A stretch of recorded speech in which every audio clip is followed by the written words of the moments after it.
Hello everyone, आप सबका वांगशान bubble में फिर से एक बार बहुत बहुत बहुत स्वागत है।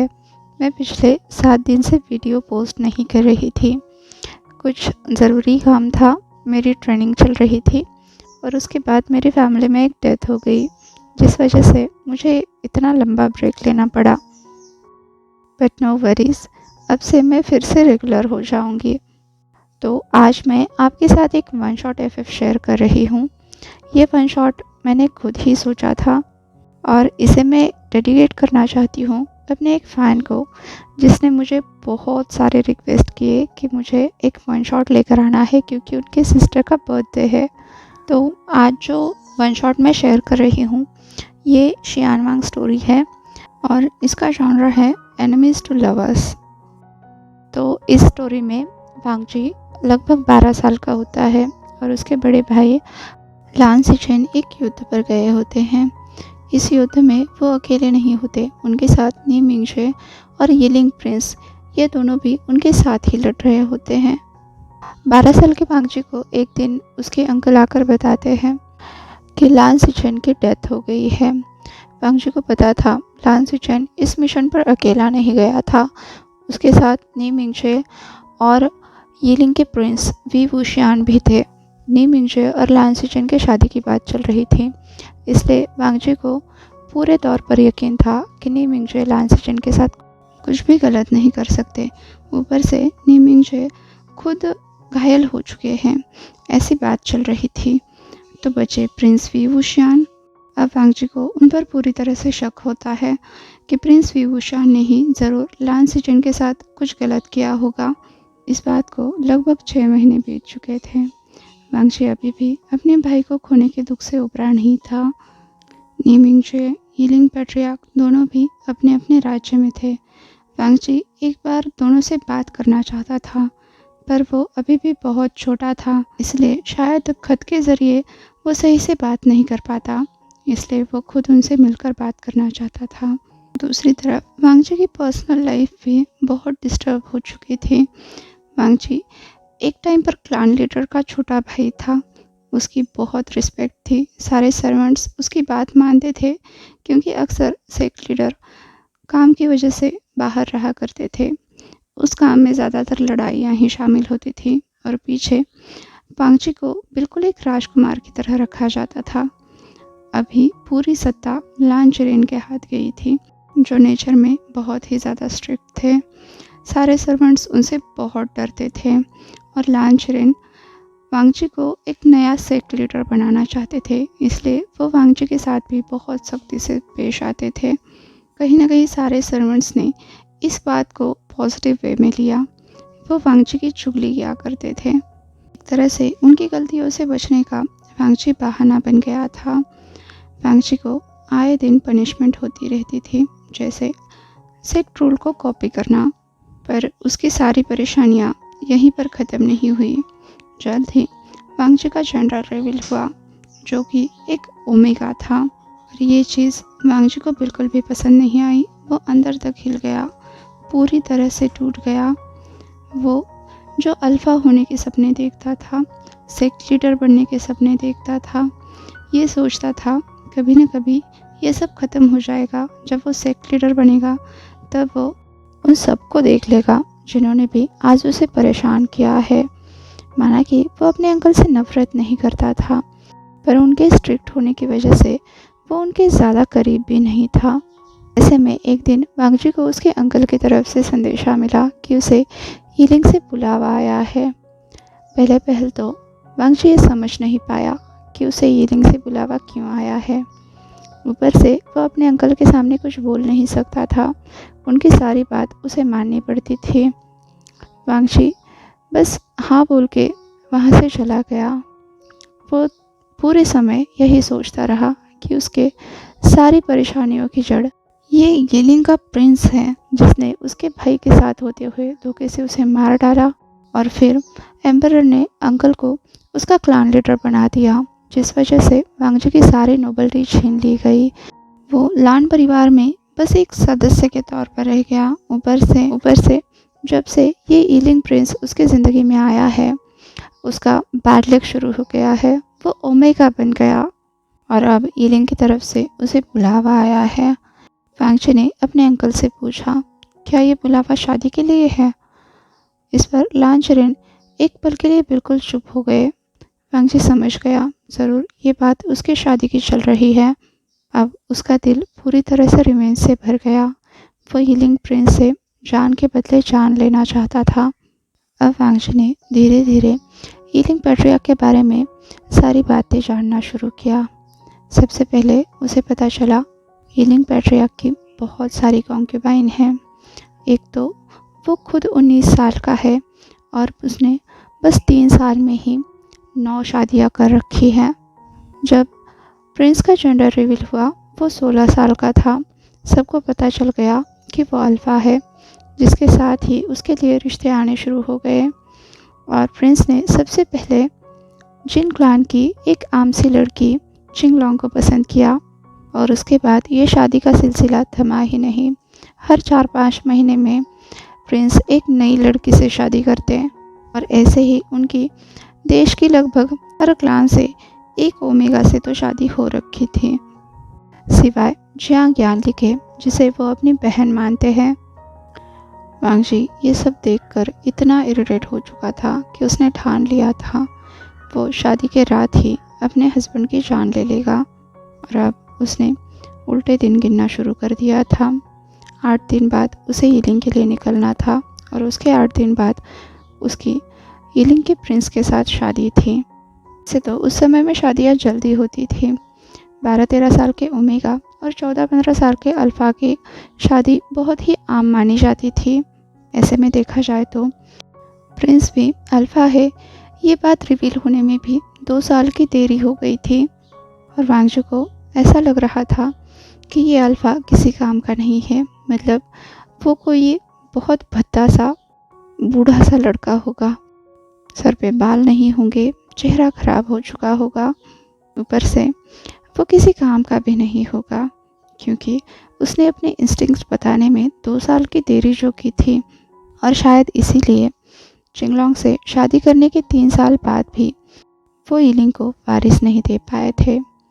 वांगची तो मन ही मन ये सोचकर खुश हो रहा था कि यिलिंग को अब कभी भी कोई वारिस नहीं मिलेगा, क्योंकि वांगची 15 दिन में यिलिंग के प्रिंस को मार डालेगा। उसके बाद वो अगले कुछ दिन तक वहाँ पर रोने का नाटक करेगा और फिर किसी तरीके से वो बदकिस्मत करार पा लेगा और उसके बाद लांस एक्ट वापस आ जाएगा। फिर तो वो यहाँ आकर आराम से रूल कर सकता है। अब अगले 7 दिन तक पूरे लान क्लान में एक ही धूम मची थी। एक तरफ तो शादी की तैयारियां चल रही थी, वांगची के नाम के रोब्स बनाए जा रहे थे। उसके बाद उसको लगभग 1 साल के लिए जो भी चीज़ें ज़रूरी हो सकती थी उन सब की तैयारी की जा रही थी। उनमें चंदन के पालने से लेकर बच्चों के खिलौने तक सब कुछ शामिल था। वांगची को ये सब बेफिजूल का लग रहा था, पर इस सब की हद तो तब हो गई जब एक दिन लान क्लान की फिजिशियन वांगची से मिलने के लिए आई। वो एक ओमेगा लेडी थी, उनके साथ साथ एक और लेडी भी थी। उन दोनों ने मिलकर वांगची को ऐसा कुछ बताया जिसमें से आधी बात तो वांगची के सर के ऊपर से चली गई और बची खुची वांगची को इतनी शर्मसार कर गई कि वांगची आगे किसी से भी आंखें मिलाने के काबिल नहीं रहा। सबसे पहले जब वांगची को लान क्लान की सेडक्ट्रेस से मिलाया गया तब वांगची इस बात का मतलब भी नहीं जानता था, पर जब उसे पता चला सेडक्ट्रेस का काम होता है सामने वाले को सड्यूस करना, उसे रिझाना और किसी भी ओमेगा के लिए, खासकर जो ओमेगा पैलेस में जाने वाला है, उसके लिए इस बात की शिक्षा लेना बहुत ज़रूरी होता है। एम्परर को इम्प्रेस करने के लिए, हमेशा उनके दिल में अपनी जगह बनाए रखने के लिए। तब उस लान सेडक्ट्रेस ने वांगची को बहुत सारी बातें सिखाई। वो अपने बातों के ज़रिए, अपने शरीर के ज़रिए, संगीत के ज़रिए किस तरह से अपने हस्बैंड को रिझा सकता है, उनके दिल में अपने लिए जगह बना सकता है। वांगची को इन सब बातों में कोई दिलचस्पी नहीं थी, इसलिए वांगची ने इन बातों पर ज़्यादा ध्यान नहीं दिया। उसके बाद बारी थी फिजिशियन की, जिन्होंने पति पत्नी के संबंधों के बारे में वांगजी को बहुत सारी बातें बताई। तब जाकर वांगजी को अल्फ़ा और ओमेगा होने का असली मतलब पता चला। उसे ये भी पता चला कि उसके बच्चे होंगे वो किस तरह से होंगे। उस दिन वांगजी रात को चैन से सो नहीं पाया। उसके दिल में एक जंग सी छिड़ गई। वो अपने हस्बैंड को पहली बार अपना शरीर देगा और इसके बदले वो उनकी जान ले लेगा। वो लांस सेडक्ट्रस की बातें बार बार याद करने लगा और उसे लगने लगा कि उसे इस बारे में और जानना चाहिए। इसलिए अगले दिन वांगजी खुद सेडक्ट्रस और फिजिशियन से अकेले में मिलने गया और इस बार उसने सेडक्ट्रस के पास से उनके काफ़ी सारी बुक्स भी मंगवा ली। उन्हें वो अगले 2 दिन तक पढ़ता रहा। साथ ही फिजिशियन के पास से भी वांगजी ने बहुत सारे टॉयज़ साथ ही साथ औषधि भी मंगवा ली। देखा जाए तो वांगजी किसी भी हाल में अपने इस सुनहरे मौके को नहीं गंवाना चाहता था जब वो अपने हस्बैंड के साथ बिल्कुल अकेला होगा। वो किसी भी हाल में हीलिंग पैट्रियार्क के ताकत को नज़रअंदाज नहीं कर सकता। एक 19 साल का अल्फ़ा वॉरियर यकीनन वांगजी से ताकत में बहुत बड़ा होगा और वांगजी जिसे कि सिर्फ 12 साल तक युद्ध नीति और तलवारबाजी की शिक्षा मिली है, उसका ऐसे योद्धा के सामने टिकना तो बिल्कुल भी संभव नहीं है। इसलिए उसने जो पहले प्लान बनाया था कि उसे अपना सारा काम हीलिंग प्रिंस के नींद में होते हुए निपटाना है, उसे उसने बदल दिया। अब वो एक नया वांगजी बनकर जाएगा। अपने हस्बैंड को सेड्यूस करेगा। पहले तो उसे इम्प्रेस करेगा, फिर उसे इतनी तकलीफ़ देगा कि उसने अपने सपने में भी नहीं सोचा होगा। वो हीलिंग का प्रिंस है, हीलिंग पैट्रियार्क कहलाता है, तो वो इतना डिज़र्व तो करता ही है। अगले दिन वांगजी को हीलिंग के लिए निकलना था। उसकी सारी तैयारियां हो चुकी थी। सारा सामान, उसकी दास-दासियाँ, सब कुछ हीलिंग की तरफ रवाना हो गए। वांगजी को पालकी में बिठा दिया गया था, जो कि उसे बिल्कुल पसंद नहीं था।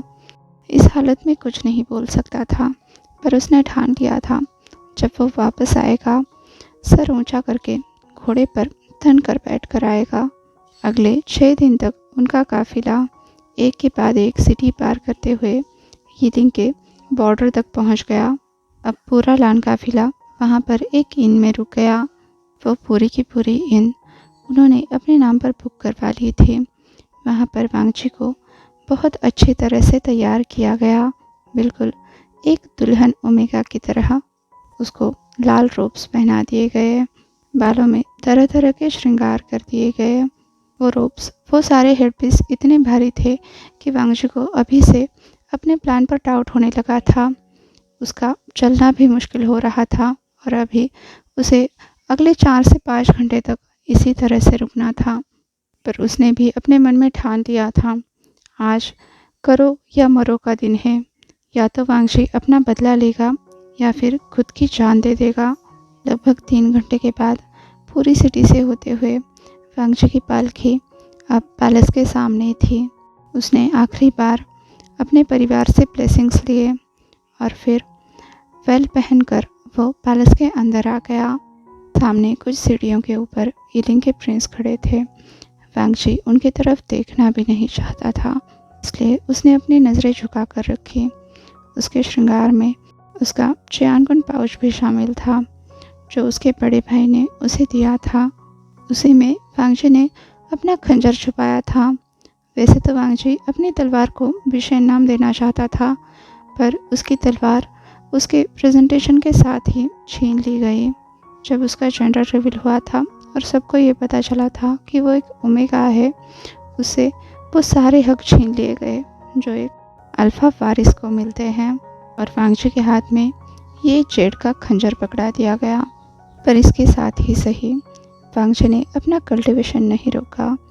वो अपने आप से ही मेडिटेट करता, अपने आप से ही नई नई कल्टिवेशन की तरकीबें ढूंढता रहता और तलवारबाजी छोड़कर उसने खंजर पर युद्धाभ्यास करना शुरू कर दिया था।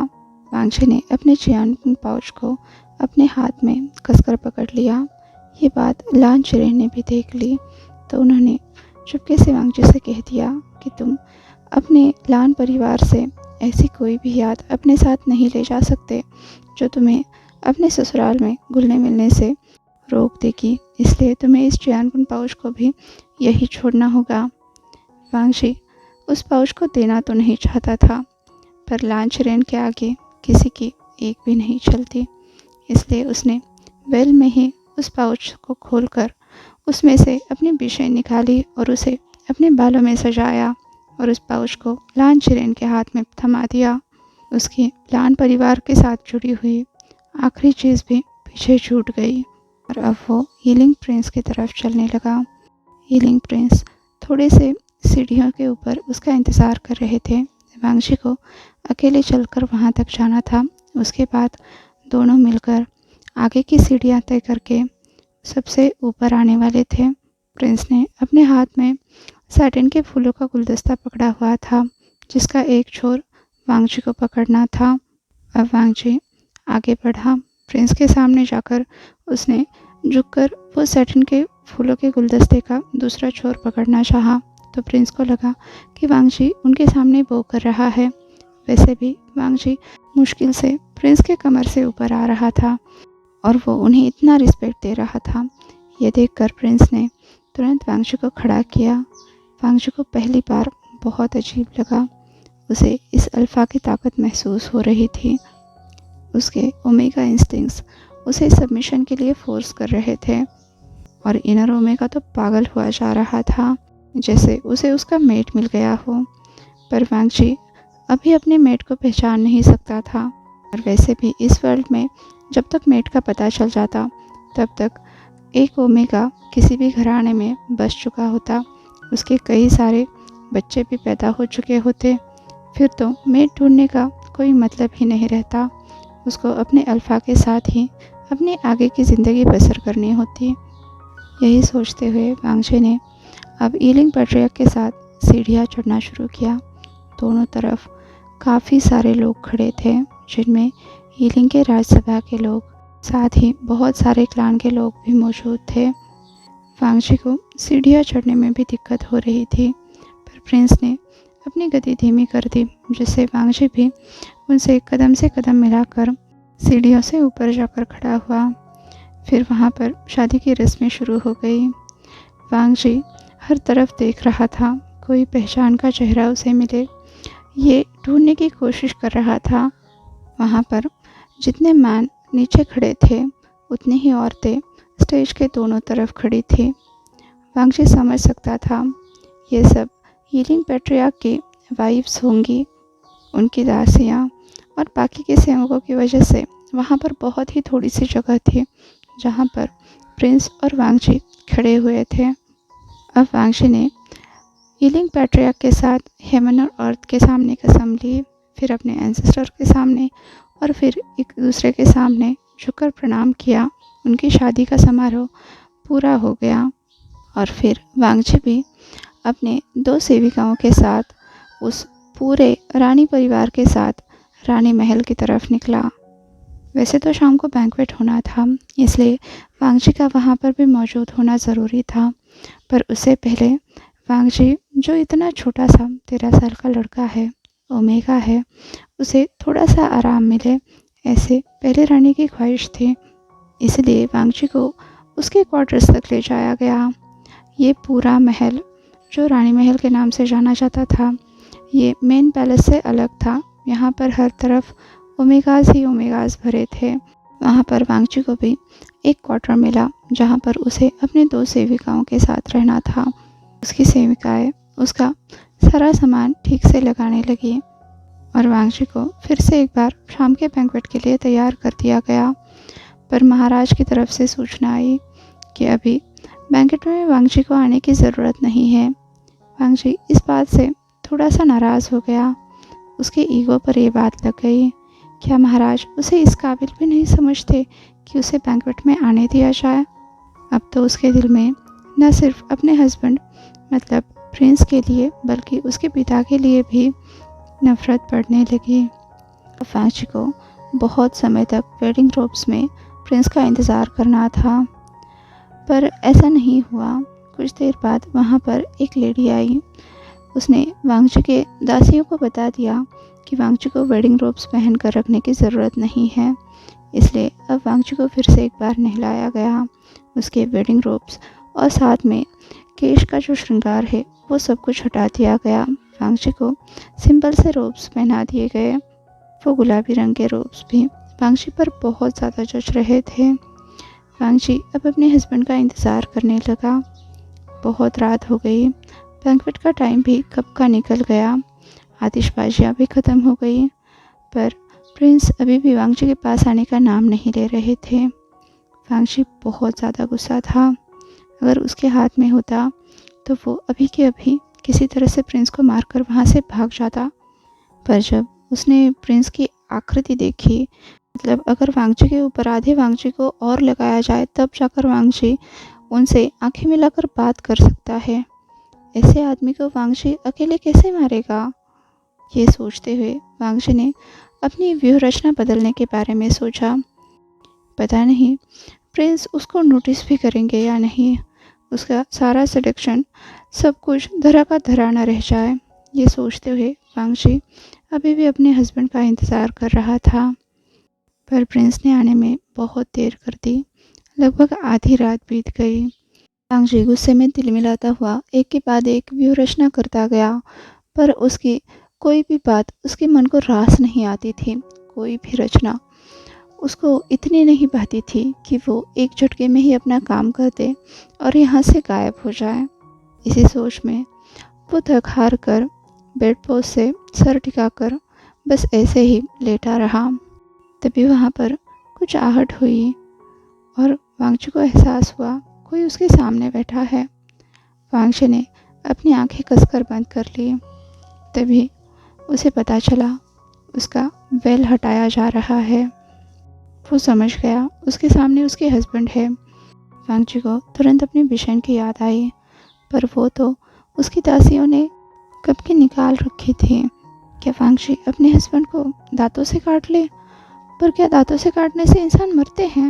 ऊपर से ये तो एक अल्फा है, मोटी चमड़ी, और वांगची तो इसे छूने भी ना दे, फिर काटना तो बहुत दूर की बात है। पर उसे कुछ तो करना पड़ेगा। पर ये क्या, अचानक से वांगची का चेहरा फिर से ढक दिया गया। कहीं ये प्रिंस वांगची को तो मारने का नहीं सोच रहा है? वांगची के दिमाग में बहुत कुछ चल रहा था। उसका बदन अचानक से दबने लगा। उसने सोचा कुछ और ना सही, वो अपने नाखूनों से तो सामने वाले बंदे का चेहरा कुरेद सकता है।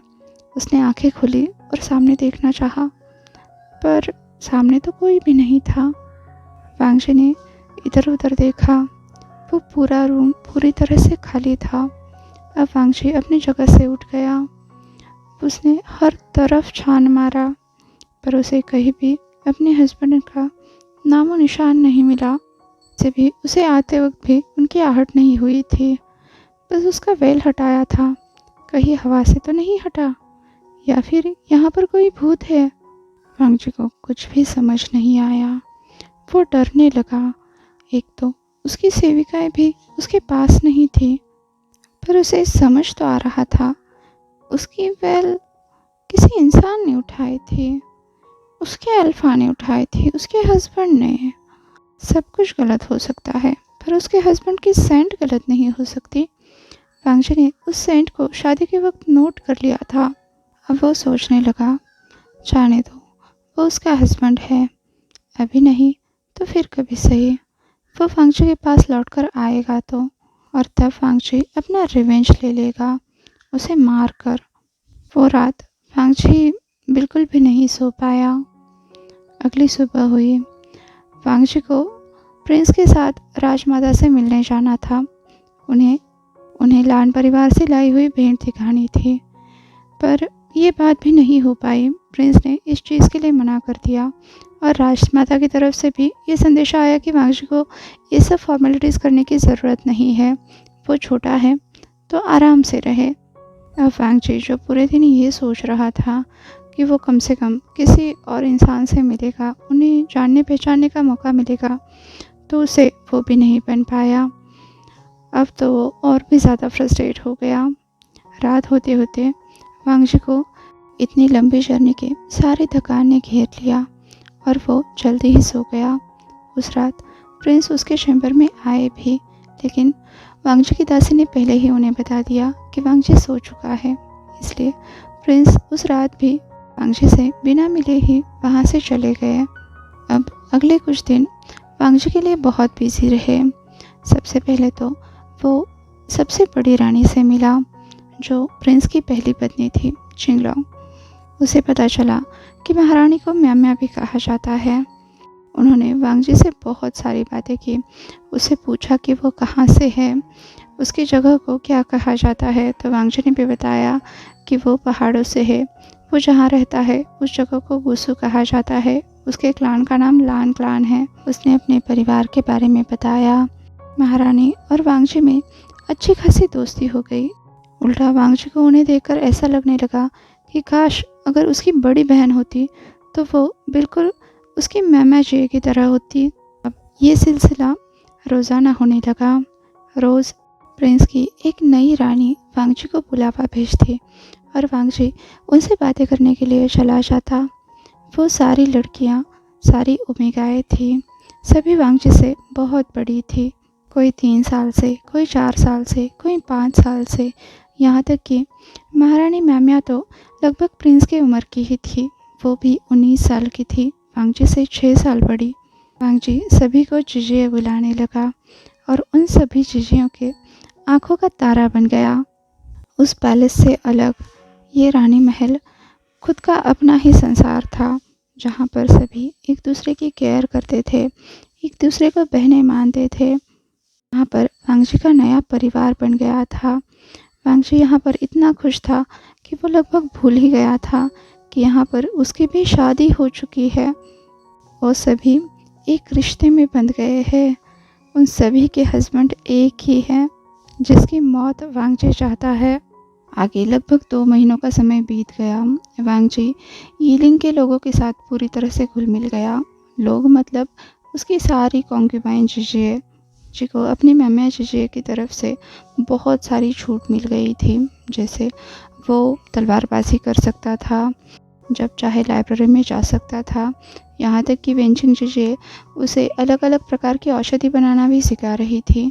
उसी तरह से म्याम्या जिजिए उसे तलवारबाजी सिखाया करती थी। जिनसू जिजिए उसे मेहमान नवाजी के बारे में सिखाया करती थी। एक दिन उनके यहाँ पर एक मेहमान आई। वो लेडी बहुत ही प्यारी थी, उनकी आवाज़ भी बहुत प्यारी थी। वांगजी को वो लेडी भी बहुत पसंद आई। वहाँ की सारी कॉन्क्यूबाइंस उनकी बहुत रिस्पेक्ट करती थी।